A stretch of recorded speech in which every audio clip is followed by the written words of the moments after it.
Bismillahirrahmanirrahim. Assalamualaikum warahmatullahi taala wabarakatuh. Okey, nama saya Siti Normi binti Alias, merupakan koordinator program bagi program Master Pembangunan Sumber Manusia. Okey, di Universiti Putra Malaysia. Okey, so sesi ni saya buat khas kepada para pelajar daripada Malaysia ataupun pelajar tempatan yang berminat untuk memohon program Master Pembangunan Sumber Manusia di Universiti Putra Malaysia. Okey, so bagi calon-calon pelajar yang berminat, so saya akan berkongsi beberapa sumber ataupun pautan di mana para pelajar boleh mendapatkan maklumat mengenai program Master Pembangunan Sumber Manusia. Okey, so pertama sekali, sekiranya anda berminat dengan program ini, okey, Master Pembangunan Sumber Manusia ataupun kita juga kenali sebagai MPSM dalam bahasa Melayu ataupun MHRD dalam bahasa Inggeris, Master in Human Resource Development. So laman web pertama yang mungkin anda boleh lawati bagi mendapatkan maklumat mengenai program ini adalah di laman web Fakulti Pengajian Pendidikan, iaitu Sumber Manusia MPSM di Universiti UPM ni. Dia adalah di bawah Fakulti Pengajian Pendidikan. Okey, Fakulti Pengajian Pendidikan dan link ni adalah seperti yang tertera di bawah video nanti saya akan sertakan sekali. Okey, so ini adalah laman web Fakulti Pengajian Pendidikan. Untuk mendapatkan maklumat berkaitan dengan program, so anda semua boleh klik kepada bahagian akademik. Okey, klik pada bahagian akademik. Okey, so dalam bahagian akademik ini kita akan fokuskan kepada pasca siswazah. Okey, pasca siswazah. So bahagian ini dia akan dia terkandung semua maklumat yang berkaitan dengan program master di Fakulti Pengajian Pendidikan. Okey, so first kali kita pergi dekat button program pasca siswazah ni. So kat sini melalui button ni kita akan lihat program-program yang ditawarkan di Fakulti Pengajian Pendidikan. Okey, so secara spesifiknya program Master Pembangunan Sumber Manusia di Fakulti Pengajian Pendidikan ni dia ditawarkan oleh Jabatan Pemajuan Profesional dan Pendidikan Lanjutan, iaitu JPPL. Okey, so program ni kat sini dalam pautan ni dia sediakan ke semua senarai lah, ke semua senarai program, dan juga ini adalah keperluan pelajar sekiranya dah diterima masuk, dan inilah keperluan bagi membolehkan seseorang pelajar itu bergraduat. Okey, so sekarang kita tengok kepada button kedua, iaitu syarat kemasukan. Okey, ini mungkin kebanyakan pelajar calon pelajar berminat untuk melihatlah apa dia syarat kemasukan bagi program Master Pembangunan Sumber Manusia. So dekat sini kita fokuskan kepada syarat kemasukan pasca siswazah bagi program Master Pendidikan MAD dan Master Pembangunan Sumber Manusia. Okey, so Master Pendidikan ni sebenarnya dia memfokus kepada beberapa program di Fakulti Pengajian yang memfokus kepada pendidikan. Namun Master Pembangunan Sumber Manusia ni, MHRD ni, seperti yang saya nyatakan tadi, dia ditawarkan oleh Jabatan Pemajuan Profesional dan Pendidikan Lanjutan. Okey, so syarat yang pertama adalah pemohon hendaklah memiliki ijazah sarjana muda atau yang setaraf dengannya dengan PNGK minimum 2.75 seperti yang diterima oleh Senat. Okey, atau HEP ni merujuk kepada Higher Education Provider, Higher Education Provider. Okey, atau pemohon hendaklah memiliki ijazah sarjana muda atau yang setaraf dengannya dengan PNGK 2.5 dan tidak memenuhi PNGK 2.75 boleh diterima dengan syarat minimum 3 tahun pengalaman bekerja dalam bidang yang berkaitan ataupun lulus penilaian dalaman. Okey, so maksudnya kat sini sekiranya syarat pertama adalah calon pelajar mestilah mempunyai PNGK minimum pada peringkat sarjana, iaitu sebanyak 2.75. Sekiranya pelajar tidak memenuhi syarat ini, dan kita boleh pergi kepada syarat kedua. Okey, sekiranya pelajar mendapat CGPA sebanyak 2.5 dan mempunyai 3 tahun pengalaman bekerja dalam bidang pembangunan sumber manusia. Okey. Dan sekiranya pelajar masih lagi tidak memenuhi syarat kedua, kita boleh terusnya tengok ke syarat ketiga, iaitu pemohon hendaklah memiliki ijazah sarjana muda atau yang setaraf dengannya, tidak memenuhi PNJK 2.5, boleh diterima tertakluk kepada pengalaman kerja minimum 5 tahun dalam bidang berkaitan. So maksudnya sekiranya kita tak penuhi juga kriteria PNJK 2.5 ni, kita boleh ada PNJK sebanyak 2.5, namun minimum pengalaman kerja dia adalah sekurang-kurangnya 5 tahun pengalaman bekerja. So inilah syarat yang kita gunakan bagi menyemak borang permohonan pelajar.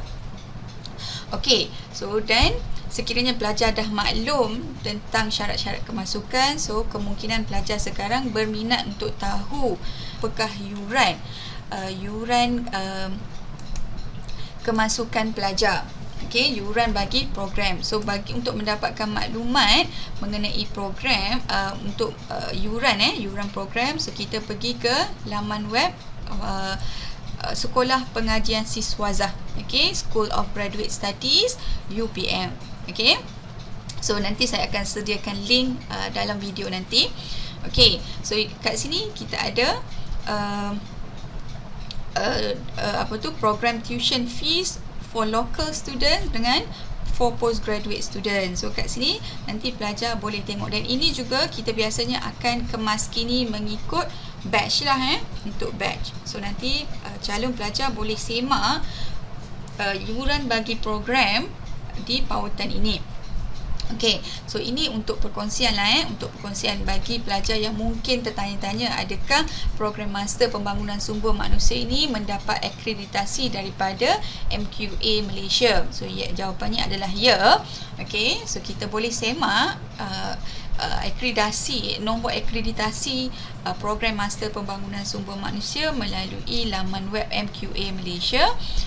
Okey, so kita boleh tengok dia nombor akreditasi bagi program Master Pembangunan Sumber Manusia itu pada nombor 92, okey, ataupun Master of Human Resource Development, okey, MQA Palang SWA 0429. Okey, so ini kita punya nombor akreditasi, okey, bagi program Master Pembangunan Sumber Manusia di Universiti Putra Malaysia. Okey, so ini bagi pelajar yang berminat lah untuk mengetahui sama ada program kita mendapat akreditasi daripada MQA.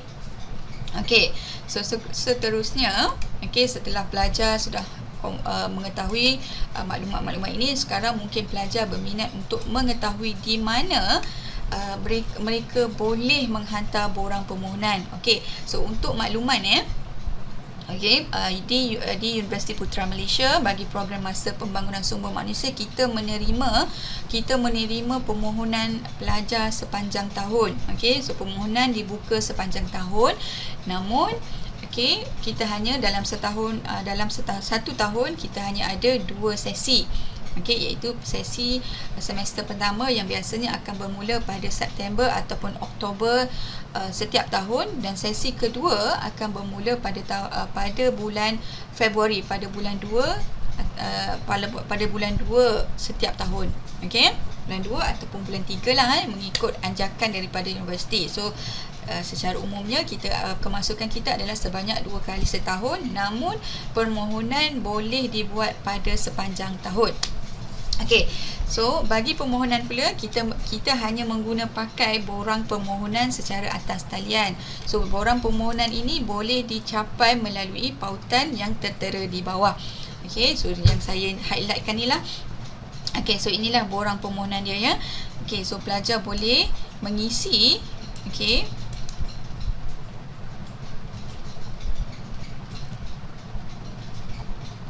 okey, so borang pelajar boleh pelajar hanya perlu mendaftar, membuka akaun baru dan memasukkan semua maklumat yang diperlukan dalam borang permohonan. Berkaitan dengan borang permohonan atas talian, okey, sekiranya calon mempunyai sebarang pertanyaan mengenai sistem permohonan secara atas talian, okey, calon boleh menghantar email terus kepada pihak Sekolah Pengajian Siswaza. Okay, so sebagai contoh daripada admission unit, so pelajar boleh menghantar email kepada pg_admission@upm.edu.my. Pertanyaan mengenai akademik boleh dihantar kepada unit akademik, iaitu sgs_academic@upm.edu.my. For financial assistance, pelajar boleh hantar email kepada sgs_financialaid@upm.edu.my dan seterusnya. So sekali lagi saya ingin mengingatkan, sekiranya calon mempunyai sebarang masalah berkaitan dengan sistem, sistem permohonan secara atas talian, inilah antara